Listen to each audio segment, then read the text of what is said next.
For a lot of us ambitious people that want to be very successful, our goals have become another algorithm that controls us.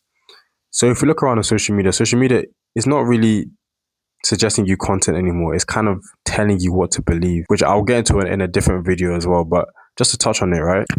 Everyone now consumes content. Everyone, young, old, literally everyone. And social media has created a lot of micro communities, right? Micro communities of people that have very, very strong beliefs in a very particular topic. For example, you're going to find a community of all sorts, every single kind, right? You have, I don't know, you have controversial communities, you have self-improvement communities, you even have like knitting communities. There's a community for every single type. And social media like encourages you to believe certain things. First, it tells you what type of face and body to have. Then it tells you how much money you should be making. Then it tells you that you're not doing enough at 16. You know what I mean? Like all this social media is now programming all of us subconsciously, consciously, and it's not even your fault if you're being programmed. Everyone is going through it, and it's just the way it is now. We just need to find ways that we can combat this, right? So the algorithm sells us a new standard every day, man. Like it's so crazy. One day is gonna be you need to get rich now. The next day is you need to find peace. Then you need to do X, Y, Z. Like there's always a new standard. It's so hard to keep up. It's so difficult to keep up. We constantly need to be on our toes, looking for the new next strategy to do this. Even if let me give an example. Even just looking at AI, for example, right? And if you're an entrepreneur, you probably are checking out AI too because it can make you a lot of money. But just AI, for example, AI is this. There's a new update every single second at this point. First, you have image generation AI. Then you have video generation. Then Elon Musk is talking about going to space and using AI, right? You have Open AI making Chat GPT. You have Claude now. You have agents, AI agents now. It's so impossible. It's so difficult to keep up with all of the cutting edge, the state of the art, right? Because everything is constantly changing, and the algorithm is selling you a new standard every single day that, to be quite frank, it's almost impossible to keep up with every day. And not every goal is actually yours. Some goals have been imposed onto you. Like, bro, stop 1 second. Ask yourself, what do you actually want from life? I know it's a deep question. I know no one has probably ever asked you that, but I've been asking myself that question recently. And next time you catch yourself saying, "Oh, I want a Lamborghini at 16," like ask yourself, do you really want a Lamborghini at 16? And if you do, what's the reason why you want a Lamborghini? Because for a lot of people, they want a Lamborghini or they want a flashy car at a young age to seem like they've actually achieved something in life. For all the haters that didn't believe them, to make it seem like they were wrong and that they actually are worth something, which is, I know it's deep to say, but we need to ask ourselves why we actually have these beliefs. We can't just keep going on autopilot, believing everything, every impulsive thought that comes to mind, every intrusive thought. We need to have awareness and really question what we want, right? Because for me personally, I just want freedom, bro. Just freedom. Like, I don't really care about the flashy cars and all that. Like, yeah, that would be nice for sure. I'd definitely like to drive one. Maybe I'd like to have a few. Sure. It's not a priority though. Nice clothes. I like wearing nice clothes as well, but at the end of the day, it's really just freedom. I just don't want people telling me what to do. I want to have freedom of my own life. Because at the end of the day, we only live once. Life expectancy has been decreasing a lot recently. Now I think it's like 75 now, or is it 70? And if you're in your 20s, you only have like on average 50 something years left. And the older you get, the less youthful you are and the less you can really enjoy the life that you have.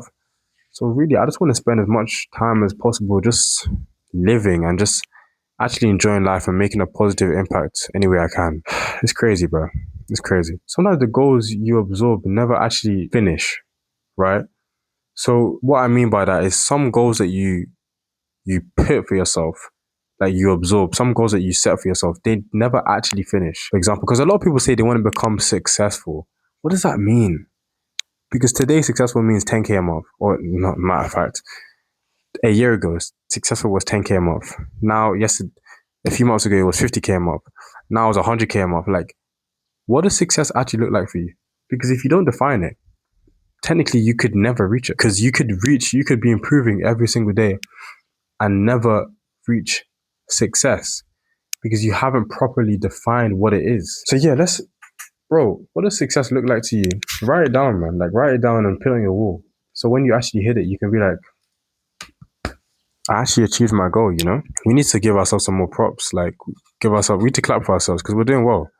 If we're in this space, we're even trying, like, you're doing a lot, bro. You're doing a lot. So your goals should really fit your real life, right? If your goals are to wake up at 4 a.m. every single day, have cold showers every single day, be on like a keto diet, I don't know, grind for 12 hours a day, that's unrealistic. I think we both know that's unrealistic. And you can't keep that up for an extended period of time, right? I'm sure we all know the power of compounding. So when you do stuff for a long period of time, that's where the power of compounding really kicks in, and you can really experience the power of compounding. So compounding is like this, right? So like it goes straight, then it shoots up. So the reason why I say this is because if we don't create goals that we can actually fit into our daily life, we're not going to be consistent at them. And if we're not consistent, it will never compound and we will never achieve anything substantial. That's why it's so dangerous. That's why people business hop. They jump from one business to another business. That's why they move from one fitness plan to another, because none of it is actually realistic. They can't keep it up for like a substantial amount of time. So, bro, your goals that goal that you've written on your wall, hopefully, because I think I said you should write your goal down on a piece of paper, stick it on your wall. Is it realistic? I like to use this framework. It's called SMART, SMART, specific, measurable, what's the other one? Achievable, retainable, timely. I might have butchered that, but just check it out, bro. What it does, like, it just checks whether or not your goal is realistic and if it's actually worth making a goal about it. So yeah, let's just make goals that actually fit our real life. Like a realistic goal for me is like something like this. As of right now, it's post one YouTube video a day. Post one YouTube video a day. There may be days I miss it. I'm a human being. But for the most part, 90% of the time, I will post a video. I will post a video on most days that I can, unless something goes terribly wrong, which God willing it doesn't, right? I'll post a video every day. That's my goal, right? So what's your goal? Your goal could be spend 30 minutes in the gym, right? Do 10 push-ups. Don't sleep past 10:30. Like that could be your goal. Something small like that. But if you do it for long enough, it can compound. It can compound and it can change your life. Like, I keep stressing this compounding thing because it's so powerful. People don't understand I keep saying is the eighth wonder of the world or whatever. I don't know how many wonders of the world they are, but it's one of them for me at least. Yeah, man. So let's make realistic goals that we can actually do for an extended period of time. So, bro, choose your inputs before they choose you, right? Choose what type of content you're consuming. If you're here, you're in the right place. But choose your inputs because they eventually become what you believe and they become your outputs, right? Have you heard, I don't know if you've heard the saying garbage in, garbage out. What that means is if you consume rubbish all day, whether it's food, content, negativity, that's what you're going to give out to the world. That's what you're going to become. That's why there's a saying that is you become what you hate, which is so scary to me, honestly, so scary to me because people that you don't like, if you spend too much time around them, you're actually going to become that person, which is so terrifying to me. So we need to be careful of what we're consuming, what we're surrounding ourselves with. And yeah, I don't want to make this video too long, but hopefully you got some value from the video.